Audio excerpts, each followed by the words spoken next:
Ninguém gosta de passar por adversidades. Momentos difíceis na vida são comuns a todos os seres humanos, mas nunca podemos dizer que é fácil atravessar as tempestades e terremotos da nossa existência sem nos sentirmos abalados, entristecidos, por vezes irados e fazendo muitas perguntas ao Senhor. Por que eu? Por que agora que parecia que tudo estava correndo bem? Por que comigo, que amo a Deus, procuro ser fiel em tudo e trabalho tanto em minha igreja? Eu mereço isso? Será que é resultado de alguma coisa que fiz de errado? O sofrimento nos desestabiliza e nos faz perceber quão frágeis somos. Nossas emoções vêm à tona e nos arrastam na lama, de onde nos levantamos com muito esforço, precisando da ajuda de braços fortes em quem possamos confiar. Até mesmo o mais fiel e comprometido cristão enfrentará as tempestades e os desertos da vida. Provações fazem parte de nossa existência na terra. Somos como barro nas mãos do oleiro. Ele o amassa, modela, quebra-o de novo quando apresenta alguma pequena trinca e o torna mais maleável e útil. Ele o aperfeiçoa através de seu cuidado soberano. O Senhor sempre tem altos propósitos através do seu moldar habilidoso. Olá, minha gente querida. Você é muito bem-vindo ao nosso programa Capelania, gente cuidando de gente. Meu nome é Eleni Vação, sou capelã hospitalar há 40 anos e temos esse programa para falar ao seu coração. Desejamos, oramos que o Senhor fale com você. Aqui, hoje, nós estaremos tratando de um tema muito importante. Firme em meio às adversidades. É possível se manter em pé, suportar as adversidades sem desanimar. É possível reclamar, chorar diante do Senhor nos momentos mais doloridos da vida, sem ter o medo de estar ali falando coisas que não devem ser faladas. Será que o livro de Jó é alguma coisa fora daquilo que devemos crer ou pensar ou falar? Ou temos a liberdade de conversar com o Senhor do mesmo jeito que Ele pôde fazer e falar, com o coração aberto, expondo as dores da sua alma? Eu quero ler para você um trechinho do livro de Tiago, que diz assim, no capítulo 1, meus irmãos, tenho por motivo de grande alegria o fato de passarem por várias provações, sabendo que a provação da fé que vocês têm produz perseverança. Ora, a perseverança deve ter ação completa, para que vocês sejam perfeitos e íntegros, sem que lhes falte nada. Deus não brinca conosco. Ele conhece os nossos limites. Ele nos fez. E Ele não permite que sejamos provados ou testados além das forças que Ele mesmo nos dá. Mas todos nós enfrentaremos a adversidade, a provação, momentos muito dolorosos e difíceis na vida. Mas é muito importante saber como reagiremos, como glorificaremos o nome do Senhor em meio a situações difíceis. Hoje, nós temos aqui conosco uma pessoa muito querida, um amigo muito especial que tem passado por momentos muito difíceis em relação à sua saúde. E eu vou ler para você a apresentação dele, do nosso convidado. E depois vamos bater um bom papo aqui. O nome dele é Reverendo Anésio Biasotto.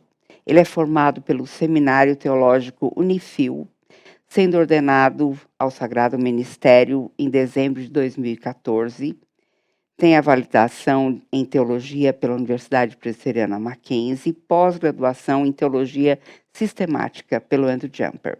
É capelão hospitalar tendo exercido o ministério no Hospital Universitário Júlio Miller, em Cuiabá, Mato Grosso, e atualmente está servindo a Deus como pastor auxiliar na Igreja Presbiteriana do Calvário de Sorocaba, dando suporte pastoral também em capelania na visitação para enfermos, idosos, hospitalizados nos municípios de Sorocaba, Votorantim e região.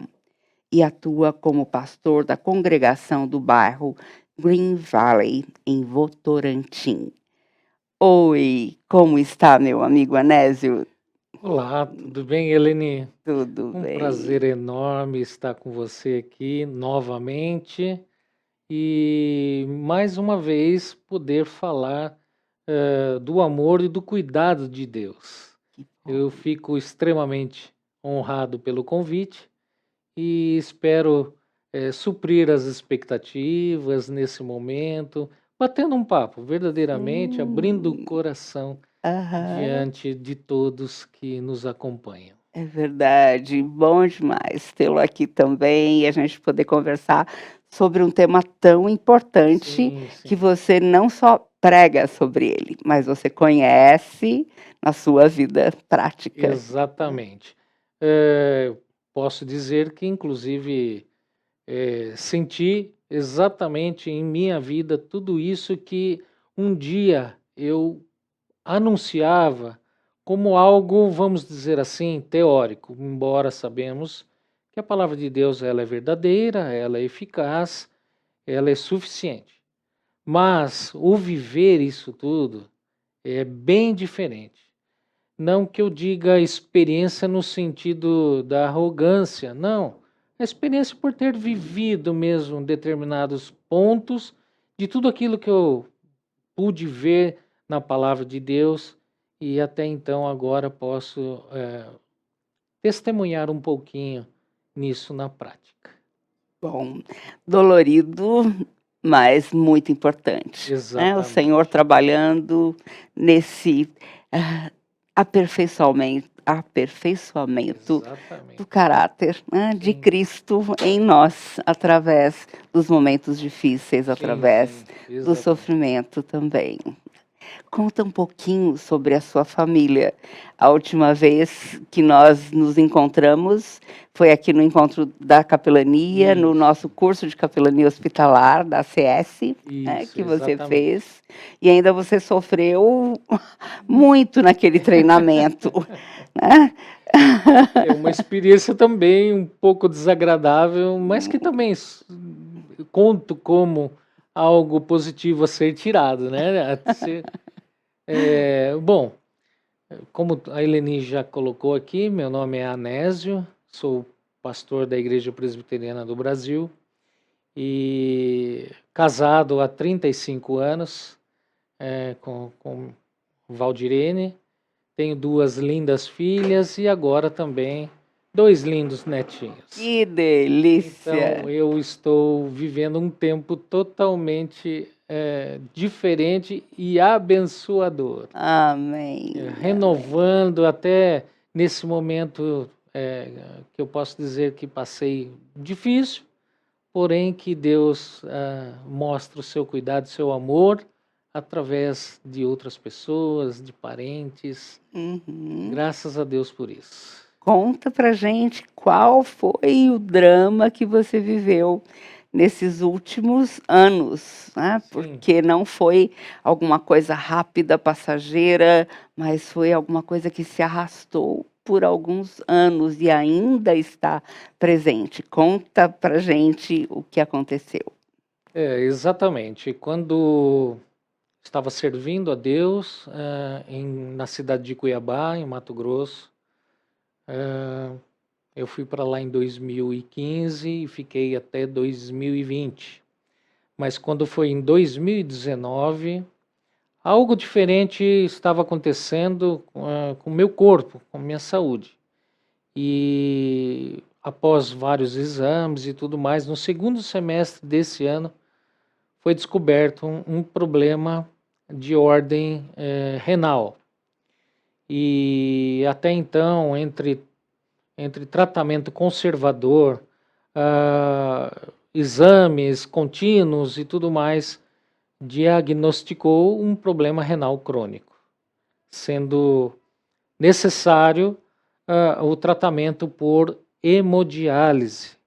E claro que eu estou fazendo um breve resumo, mas isso foi um drama complicado, porque imaginem vocês, uma pessoa totalmente ativa, praticamente 24 horas no ar, servindo a Deus, atendendo as pessoas, podendo acompanhá-las de perto.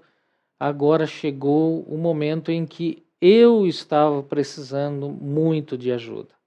Então fiquei impossibilitado, fiquei acamado muito tempo, até que fui direcionado para esse tratamento chamado hemodiálise.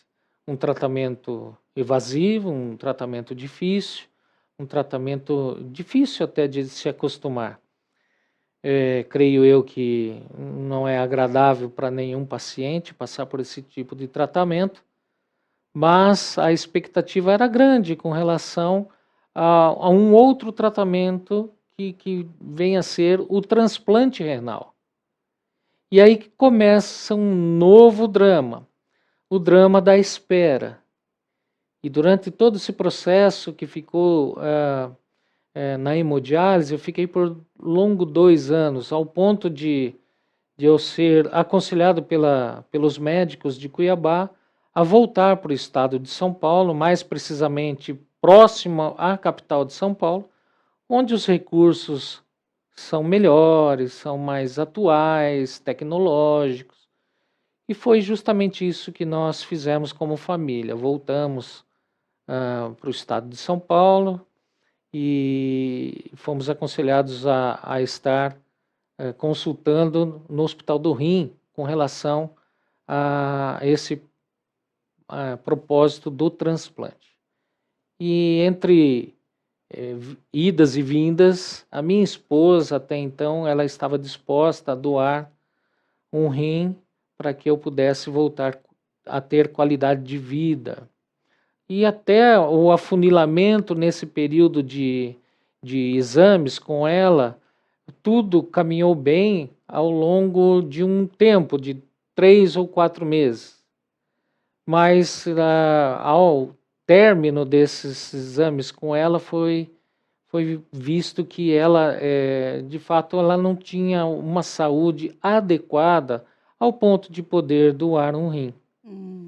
E isso causou um novo transtorno, exatamente, porque você tinha que ter mais uma outro frustração. doador ainda. Exatamente. E como se torna algo difícil você solicitar algo para esse tipo de coisa para um familiar, muito complicado. É bem complicado, constrangedor, porque é uma bateria enorme de exames.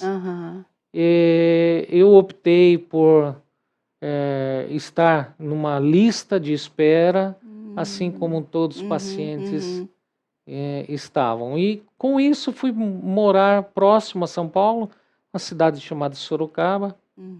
Espera aí um pouquinho que você já acaba de contar a sua história já. É muito importante a gente parar para conversar sobre tudo isso que o reverendo Anésio tem vivido, porque muita gente pensa que pessoas que são fiéis a Deus, que o servem com todo cuidado, com toda a continuidade, na fidelidade por anos, muita gente crê que essas pessoas não serão afligidas. São aqueles que pecaram, que fizeram alguma coisa, entristeceram a Deus, que vão sofrer. Isso não é verdade, gente. Isso não é bíblico. E nós vamos estar continuando a conversar sobre isso também. O que Deus pode fazer em meio à nossa diversidade. Eu quero que você assista agora um vídeo muito breve de uma amiga que gravou nesta madrugada. Ela é uma enfermeira, filha de um pastor presbiteriano. O marido é médico cirurgião e vocês vão ver o drama que eles estão vivendo neste momento. Mas vão ver também a força que o Senhor tem dado a eles. Vamos ver o vídeo? Boa noite, meu nome é Débora, meu marido chama Felipe, a gente tem 2 filhos, a Maria Alice e o Lucas. Eu tô aqui para contar um pouquinho da nossa história, né? Meu marido descobriu um câncer cerebral há 5 meses, de lá para cá foram 3 cirurgias, 3 neurocirurgias, foram várias internações no CTI, foi uma radioterapia cerebral, intercorrências clínicas e agora a quimioterapia. E o que eu tenho para dizer, né, e para afirmar, é que o Senhor é fiel. Ele é fiel e Ele é bom o tempo todo. E Ele cumpre as promessas. Não há promessa de que não teríamos dores, não é promessa de que não teríamos aflições, mas Deus cumpre a promessa de que quando um filho dele o busca com o coração contrito, quando nós nos achegamos a Deus, Ele se achega a nós. E antes de tudo acontecer, pela misericórdia do Senhor, Ele já me chamava, né, para perto dele. E eu me lembro que eu acordava nas madrugadas, não sabia por quê, não dormia direito, toda madrugada. E um dia contando a história para os meus filhos de Samuel, que o Senhor Deus chamava Samuel na noite. E eu explicando para os meus filhos isso, eu entendi que o Senhor estava me chamando para perto. E nessas madrugadas eu orava, e eu chorava, e eu não sabia por quê. E quanto mais eu orava pelas pessoas que estavam sofrendo, e sempre pessoas com problemas de saúde, mais eu chorava, uma angústia como se fosse comigo. E passaram uns 5, 6 meses, aconteceu tudo isso com a nossa família. Meu pai teve um diagnóstico de câncer, na mesma semana meu marido. E o Senhor fortaleceu a nossa fé. E o Senhor se achegou a nós. E o Senhor tem cumprido a sua promessa. E é isso que eu tenho para dizer. Ajoelhe, se achegue perto do Senhor. Seja o momento que você estiver passando, entenda que o Senhor tem um propósito na sua vida. Como tem tido um propósito na vida do meu marido, na minha, na vida de toda a minha família. O Senhor tem feito maravilhas, apesar de toda essa dor e sofrimento. O crescimento espiritual, a fé. A fé que a Bíblia diz, né, de mover montanhas. Não é de mover o problema, mas é aquela fé que mesmo em meio ao problema, você sabe que você vai passar por aquela montanha. Porque o Senhor está com você. É isso que eu tenho para deixar. Achega-se ao Senhor. Débora é uma cristã muito comprometida com o Senhor, filha de pastor, profissional da saúde, o marido médico cirurgião, e está atravessando esse drama todo. Foi interessante a avó, que é muito amiga minha também, Alice Delage, comentando que um dia uma das crianças, pequena ainda, chegou para a mãe e perguntou: mãe, até quando vai toda essa situação? Quando vai acabar? E ninguém sabe responder. Mas o que nós podemos responder no sentido é como nós vamos reagir a situações de sofrimento na nossa vida. Eu tenho escrito bastante sobre isso nos meus livros. Um deles é o consolo, é o agir de Deus em meio ao sofrimento. E essa semana também eu adquiri 2 livros novos. Este daqui se chama Esperança na Solidão, Encontrando Deus no Deserto, de Elizabeth Elliot, editora Fiel. Vale a pena ler, porque ela conversa com a gente, relatando casos de uma maneira muito informal e mostrando como o Senhor está conosco em meio aos desertos da vida. Este outro, Aconselhamento, Aconselhando Uns aos Outros, Dr. Edward Welch, foi meu professor também no mestrado em aconselhamento bíblico, e ele escreve aqui, faz deste livro um guia bíblico prático e sábio para que a igreja possa estar ajudando no pastoreio. uns aos outros, vivendo o Evangelho de Cristo, a compaixão com que Ele viveu entre nós e nos dá o seu coração para que possamos continuar desempenhando esse papel tão precioso na sua igreja, na Igreja de Cristo. Voltamos agora a conversar com o reverendo Anésio Biasotto, pastor, e que tem enfrentado dramas muito difíceis nessa área também. Ele contou um pouquinho para a gente sobre a necessidade dele de transplante renal. Continua contando para a gente quando aconteceu isso de você ter que entrar na lista de espera, como todos os outros. Como é que foi esse tempo de espera? A partir do momento em que, como eu estava dizendo, com relação à frustração no sentido do transplante da minha esposa, sendo a doadora, eu acabei por optar por estar numa lista de espera. E essa lista de espera, a princípio, era por São Paulo, aqui pelo Hospital do Rim. Porém, a logística disso tudo se tornaria bem complicada, eu morando a 100 e poucos quilômetros daqui da capital. Então optamos pelo tratamento em nossa cidade mesmo, que também até então estava oferecendo através do convênio médico o tratamento pela hemodiálise, e ali pude me inscrever também, me desligando de São Paulo e ligando na lista de espera do convênio médico em Sorocaba. Essa espera, de fato, começou a pressionar a partir do momento em que a expectativa aumenta em nosso coração e o momento não chega. Então isso acaba trazendo algumas frustrações, temores, e até mesmo receio de que não aconteça mais com a gente. E a partir desse momento eu, de fato, me coloquei diante do Senhor de uma maneira totalmente diferente daquela pelo qual a gente estava acostumado como pastor de igreja a pastorear. E agora, nesse momento, eu me coloquei verdadeiramente diante de Deus, mas não tão bonito dessa forma. Houve questionamentos, sim, houve muitos momentos de choro, de desânimo, de dor, inclusive, dor não somente emocional, mas dor também física, porque o processo da hemodiálise também não é nada agradável. E nesse momento, até então, estava aguardando, ao ponto de muitas vezes até pensar em desistir do próprio tratamento.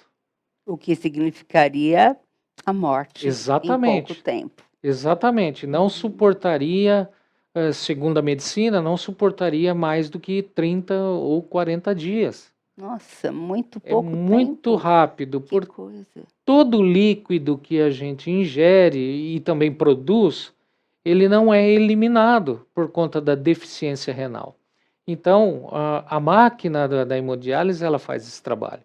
Isso, uma vez abandonado o tratamento, isso seria trágico, seria bem complicado.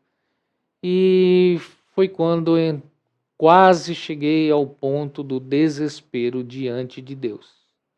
Muitas vezes eu pedi para minha família sair de casa, me deixar sozinho, ao ponto de poder realmente falar com Deus, até mesmo como Eleni falou agora há pouco, não com palavras lindas, maravilhosas, mas até mesmo questionando Deus. Às vezes questionando, por que, Senhor? Assim como Eleni frisou muito bem aqui, logo eu que sirvo ao Senhor há longos anos, logo eu que sirvo em sua igreja, por que passar por esse tipo de experiência negativa? O que o Senhor pretende comigo? O que o Senhor deseja com tudo isso acontecendo em minha vida? E confesso que foram dias e noites bem difíceis. Até que então, há aproximadamente 110 dias atrás, eu fui surpreendido às 6 horas da manhã com um telefonema. E, ao contrário do que todos pensam, o meu transplante chegou, abençoado por Deus, com 2 anos e meio somente de tratamento por hemodiálise. E nós sabemos muito bem que existem muitas e muitas pessoas esperando por esse transplante há longos anos, longos anos. E, Anésio, uma coisa interessante é que muitas vezes a gente foca no paciente que está enfrentando esse processo todo tão desgastante, 2 anos e meio. Nossa, não é brincadeira, não é um mês, é uma coisa contínua, quase que diária, em alguns casos. No seu caso era diário? Era 3 vezes na 3 semana. vezes na 3 semana. vezes na semana. Porque isso desestrutura toda a família, não só o paciente. Então, imagine a sua esposa que o levava direto. Muitas vezes a igreja pode se envolver nesse processo também, aliviando a carga da família, porque por mais que a esposa tenha prazer em fazer isso, em levá-lo, em estar com você o tempo todo, mas é desgastante porque foi interrompido o ritmo normal da vida dela.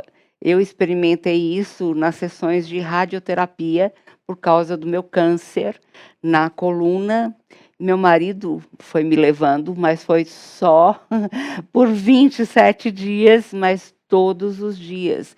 E como isso também lhe trouxe um cansaço físico e emocional muito grande, sem saber se a medicação ou o tratamento radioterápico estava funcionando, imunoterápico também, muitos comprimidos, e a família toda sofre, principalmente quem está mais próximo, como o cônjuge. Você sentiu isso? Você teve situações em que você queria poupá-la de todo esse cansaço e sofrimento também? Como é que foi isso? Sim, sim. A grande preocupação, no caso, tanto esse caso meu renal crônico, como outras enfermidades que necessitam de terapia intensa, ela acaba limitando não só o paciente, mas também os familiares. E isso causa grande preocupação, porque, como foi dito, o curso normal da vida foi interrompido. Então, no meu caso, muitas coisas, tanto minha esposa como minhas filhas, ficaram privadas de algo em que elas faziam normalmente no dia a dia. Então, isso também apertava muito em meu coração, porque além de eu estar limitado, eu estava limitando outras pessoas, ao ponto de muitas vezes tentar fazer um grande sacrifício e ir sozinho para o tratamento. E confesso que muitas vezes foi frustrante, porque ocasionou maiores transtornos, porque eu tive que parar no meio do caminho, porque não estava conseguindo, enfim, tive que necessitar de um socorro de outras pessoas para que eu pudesse voltar para casa ou até mesmo ir até o local do tratamento. Então isso de fato algo angustiante. Angustiante. Então a dor não se limita somente ao físico, mas principalmente ao psicológico, ao emocional, e isso causa grandes transtornos, Eleni, muitos transtornos. E você conhece bem a respeito. Sim. E, na verdade, nesse processo todo de transplante, também tem o pós.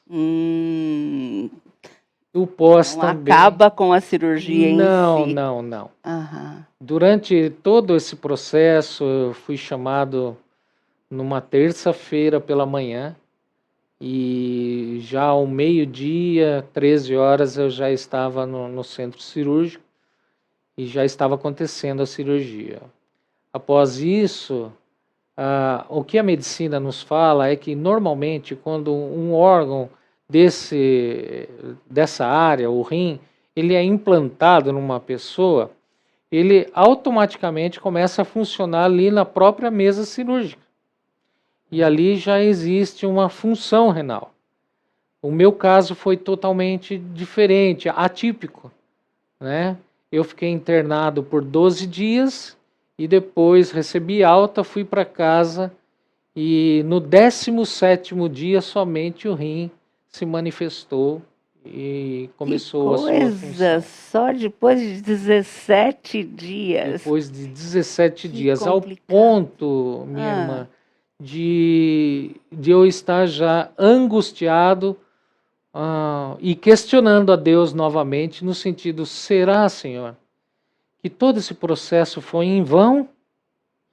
Será que o Senhor me trouxe aqui para me ensinar algo diferente que não fosse esse segundo tratamento com melhora de qualidade de vida? Será que vai acontecer a rejeição ao ponto de ter que retirar o órgão? E isso ocasionou uma angústia tão grande que nesses 12 dias eu, considerado um pastor, um cuidador, um visitador, um capelão, fui extremamente cuidado por Deus por intermédio de muitas pessoas, muitos enfermeiros, muitos médicos, em que tiveram muita paciência comigo, porque eu cheguei, até posso dizer que a dar vexame em pleno hospital. Vexame no sentido de derramar toda a minha angústia na frente dos outros e declarar com a minha própria boca que não tinha dado certo. É interessante isso, porque você está tendo a humildade de nos confessar tudo isso. E muitas vezes os nossos irmãos das nossas igrejas acham que tem que sofrer calados.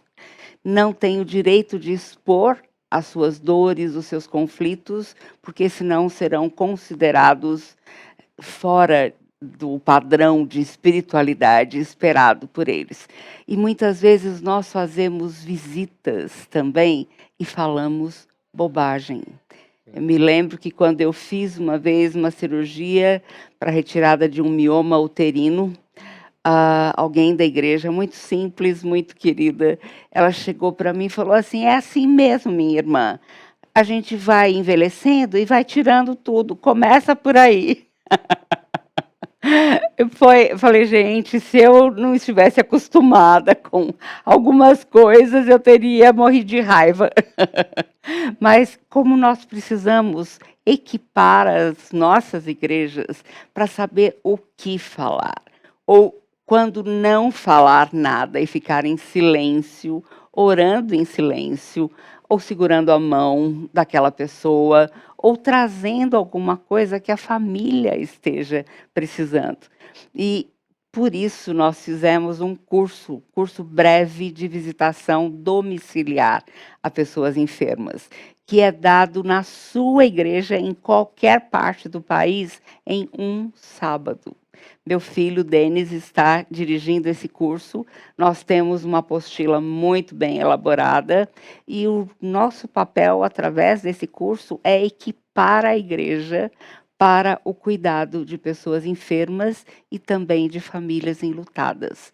Como nós precisamos fazer isso, porque muitas vezes não se visita, se deixa a pessoa ali sofrendo, meio que abandonada, não porque não tenhamos amor, mas porque temos medo de não saber o que falar ou o que fazer. Então deixamos essa pessoa sem assistência, pecamos contra Deus e contra o nosso irmão também. Como é que você viu tudo isso nas visitas que você recebeu? Qual foi a lição que você aprendeu no meio de tudo isso para aplicar também à sua igreja? Com certeza. não somente aplicar em nossa igreja, mas também no trabalho como capelão. Aprendi bastante, bastante. O que fazer e muitas vezes o que não fazer. Apesar de eu interpretar todo o cuidado, até mesmo inadequado, muitas vezes, daqueles que visitaram e fizeram as suas colocações, deram a sua opinião, muitas vezes erroneamente, mas eu levei todas em consideração e atribuí ao cuidado de Deus. Mas esta importância também eu trago para a minha vida no que diz respeito ao que posso exercer futuramente com relação a esse aperfeiçoamento, no que diz respeito à visitação, a trazer uma palavra de alegria, de consolo, de estar junto ali com a pessoa, sem abordar absolutamente nada no âmbito espiritual dessa pessoa. Isso foi muito importante para mim, Eleni, e esse tempo Deus usou muito a vida dessas pessoas para me confortar, me trazer ânimo, força em superar esse período tão difícil que foi, tão difícil. Penso que Deus estava proporcionando, na verdade, uma oportunidade para que eu pudesse servir melhor ao rebanho que é dele, somente dele. Eu fico encantada em abrir a palavra de Deus e pensar como grandes homens de Deus tiveram coragem de falar diante do Senhor e de deixar registrada essa palavra aqui. O Espírito Santo de Deus que legitimou tudo isso e fez com que tudo isso ficasse para nós, para o nosso crescimento e para sermos confrontados também. Eu fico pensando e fico temendo pela vida de pastores e líderes que não têm com quem se abrir e que têm grande preocupação com externar as suas emoções quando estão passando por situações complexas de sofrimento e acabam guardando tudo para si e correndo grande risco de depressão, de suicídio. Há pouco tempo vimos com muita tristeza o suicídio de um pastor presbiteriano também, que deveria estar sofrendo há muito tempo. Mas assim, todo tratamento secular pode ser muito importante em algumas etapas, mas não lidam com a raiz do problema. E como é importante a gente poder ter ombros amigos, ter pessoas que nos rodeiem, que nos deem essa assistência contínua. Eu estava estudando com uma pessoa que eu estou aconselhando, que passou por grandes perdas no trabalho, perdas financeiras, o Salmo 88, onde o título dele é Oração de um Sofredor. Não se sabe bem qual foi a pessoa que escreveu, se foi só o Emã israelita, mas é muito interessante porque ele abre o coração e vai até o final do Salmo assim. E ele começa falando assim: pois a minha alma está cheia de angústias e a minha vida já se aproxima da morte. Sou contado com os que descem ao abismo. Sou como um homem sem força, atirado entre os mortos. E ele acaba assim: para longe de mim afastaste os amigos e companheiros. Os meus conhecidos agora são as trevas. Ele está sozinho em meio ao seu sofrimento, mas ele pode abrir o coração diante do Senhor e ter amigos ao redor também que não cobrem dele maior espiritualidade, como alguns consideram, mas como um ser humano que está sofrendo e está clamando ao Senhor por socorro, por ajuda, porque ele sabe que ele é frágil como o restante da humanidade e precisa deste colo nesses momentos de adversidade. Como é importante nós sabermos disso e termos como consolar, e não sermos como os amigos de Jó, não é verdade? Os 4 ficaram em silêncio, primeiro 3, depois entra mais um, mas ficaram em silêncio quando não sabiam nem por onde começar, o que falar, ficaram boquiabertos diante de tantas perdas, de tanto sofrimento físico, onde Jó estava ali sentado sobre o monturo, o local onde se queimava o lixo da cidade. E eles ficam calados durante bastante tempo, mas depois, quando começam a falar, fazem discursos teológicos e distorcidos que não trazem conforto algum a Jó. E em um certo trecho do livro de Jó, ele fala que eles são consoladores molestos, que eles estão jogando vinagre nessas feridas abertas e dolorosas já. E como é que a gente pode interpretar tudo isso, reverendo Anésio? Olha, diante dessa essa minha experiência, né, que Deus proporcionou, eu posso dizer que hoje, de fato, eu estou diante de uma denominação, ao qual não vem aqui à tona nós evidenciarmos, mas eu quero aqui evidenciar, sim, a palavra de Deus, o que traz para nós o conforto, o consolo, e de fato acreditar e ser uma pessoa diferente, ser uma pessoa agradável diante de Deus e possa ser útil para as outras pessoas. Não no sentido de querer apontar ou até mesmo de querer buscar a causa de muitas coisas que acontecem com as pessoas. Muito pelo contrário, oferecer o nosso ombro, oferecer os nossos serviços, aquilo que é necessário, tanto para as pessoas que passam pelo problema, ou até mesmo seus familiares, de fato ser um amigo, um irmão. Então eu entendo perfeitamente que o nosso papel é exatamente esse, e eu posso dizer que aprendi muito com essa experiência. E gostaria muito de estar transmitindo isso para você que de repente está passando por um problema. Eu quero, de fato, agradecer pela oportunidade, mas ao mesmo tempo dizer que não desista, que não fique desesperado. Se existe uma forma de se desesperar, só existe uma, na verdade. É aos pés do Senhor.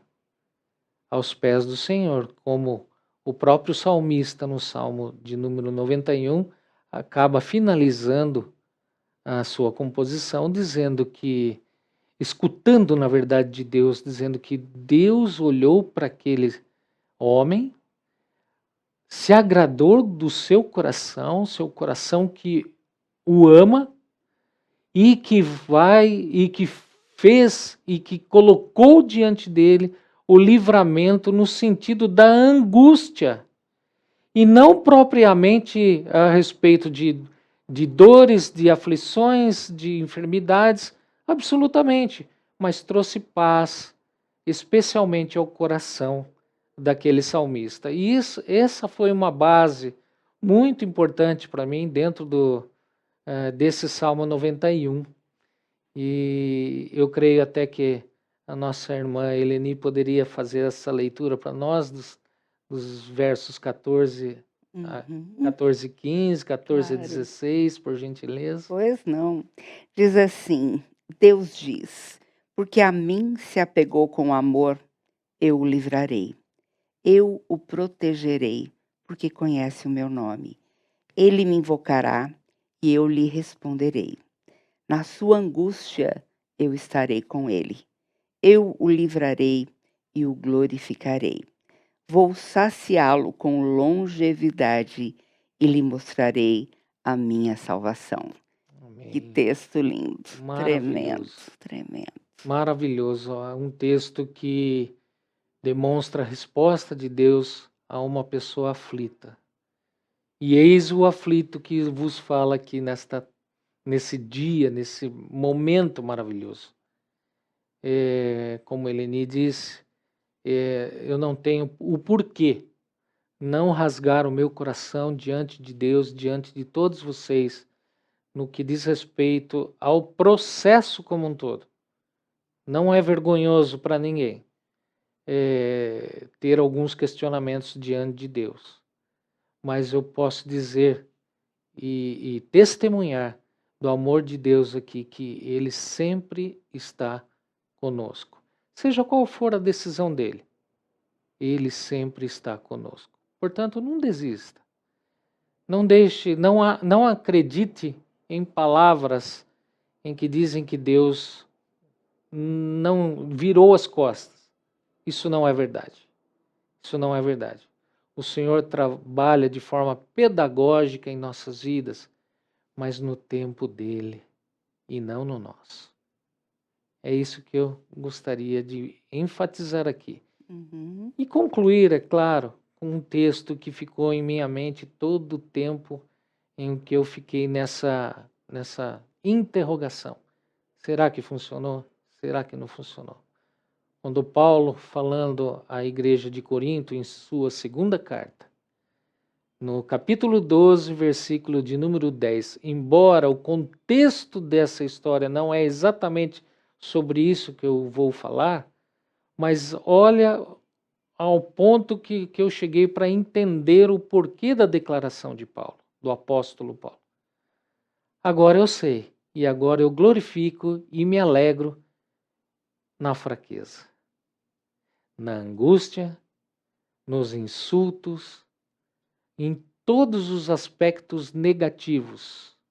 Hoje eu me alegro por amor de Cristo, porque quando estou fraco, Deus me torna forte.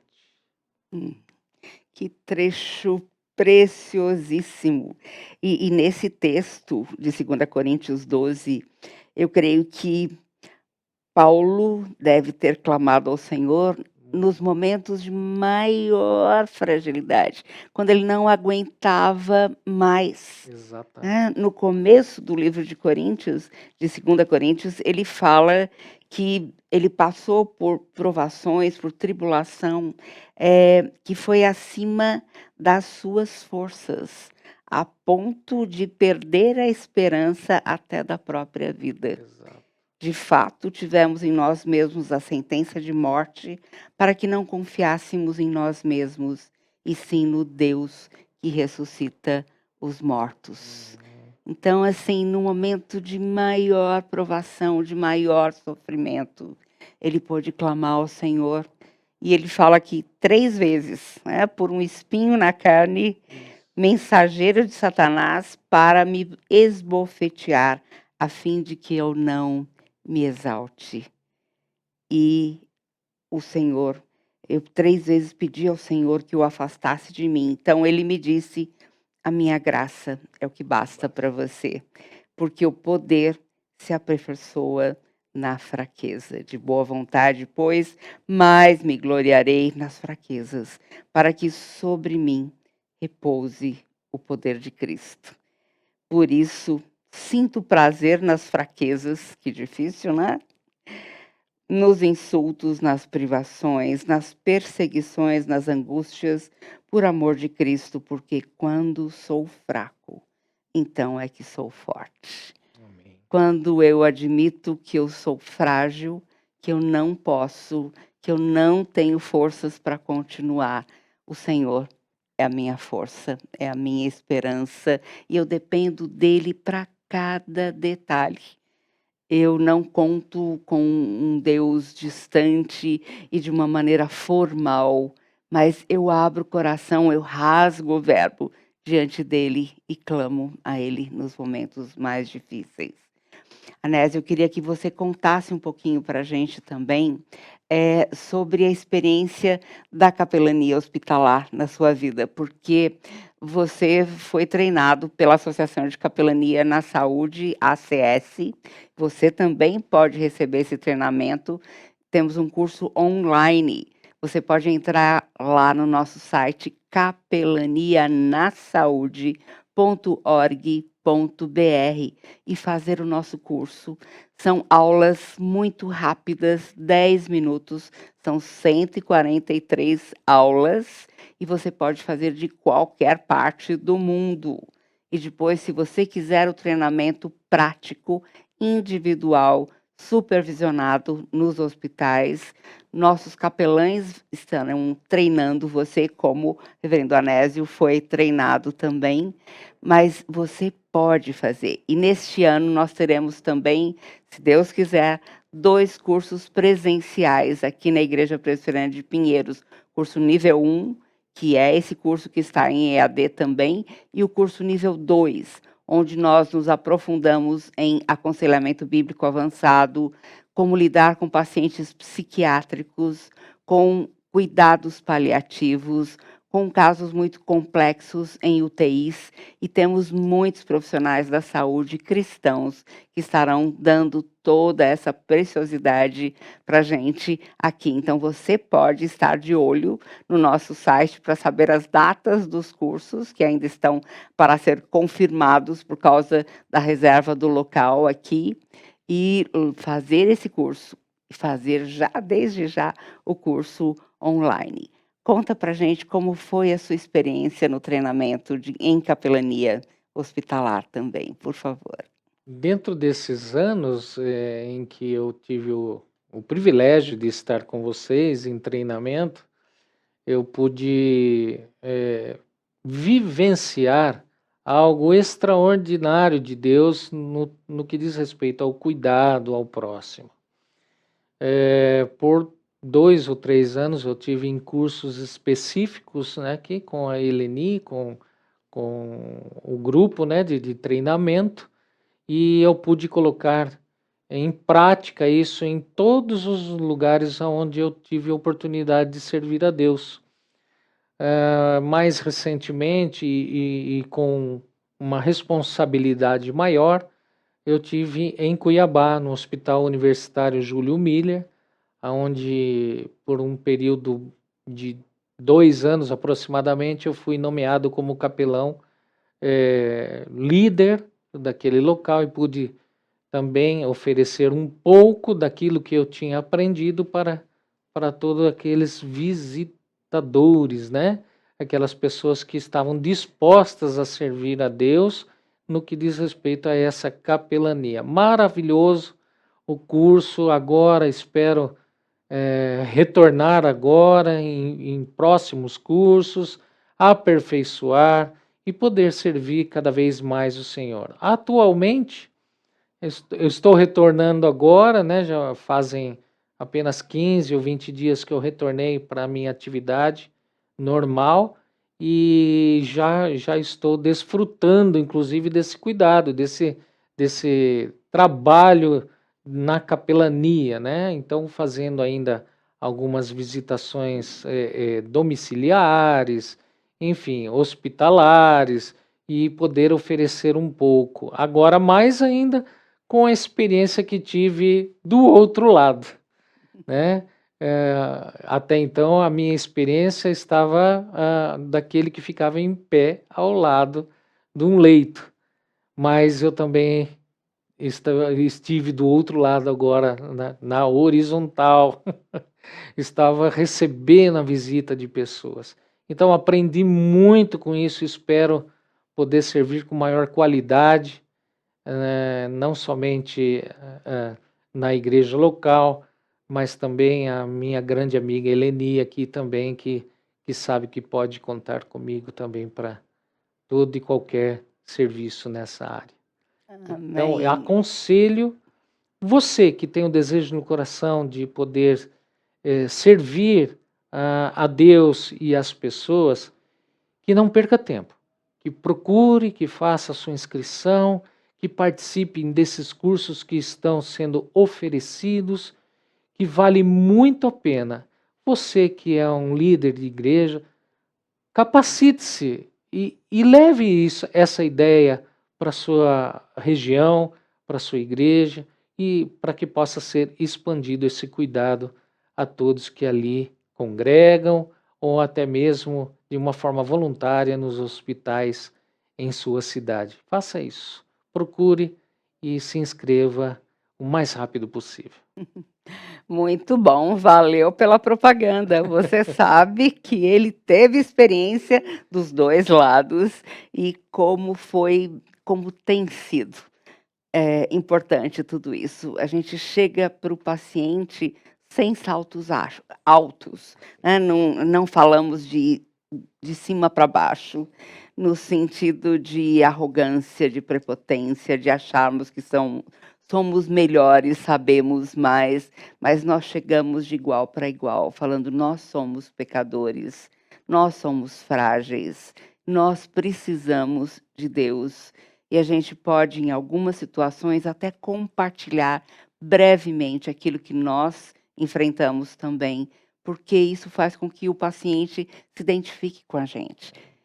O capelão faz um trabalho diário nos hospitais, o dia todo. Nós temos capelania em vários hospitais e temos uma equipe em cada uma delas, em cada um dos hospitais.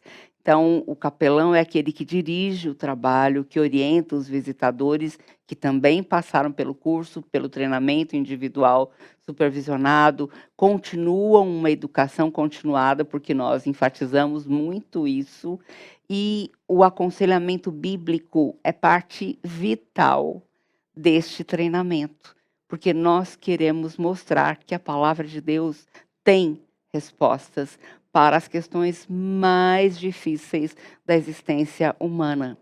E é impressionante a paz que o Senhor traz quando nós usamos a palavra dele, ou quando nós realmente, naqueles momentos mais difíceis, só estamos junto à pessoa que está sofrendo, segurando a sua mão, orando por ela de maneira muito breve, se for audível, mas ali estamos juntos, estamos buscando a presença do Senhor.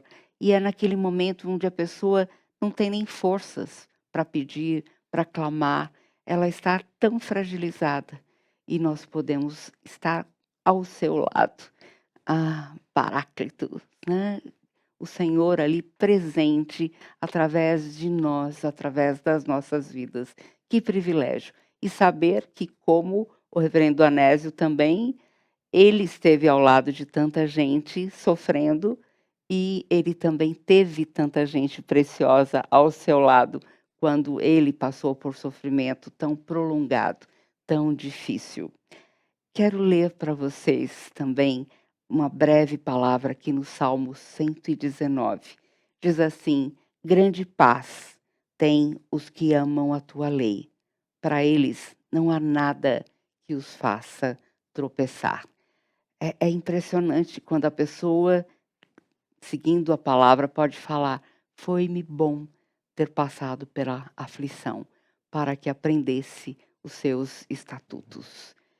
Gente, como é importante a gente poder reagir adequadamente em meio ao sofrimento, porque senão nós vamos ficar amargurados, deprimidos, e isso não vai nos ajudar em nada.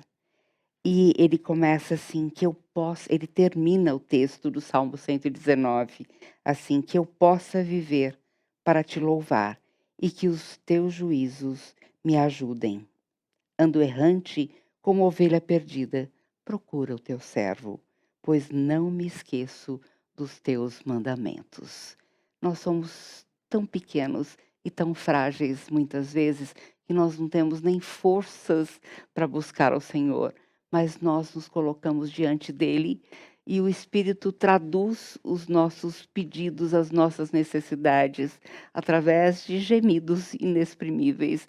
E ele nos procura, ele vem ao nosso encontro e ele nos conforta e nos traz paz e segurança nele somente.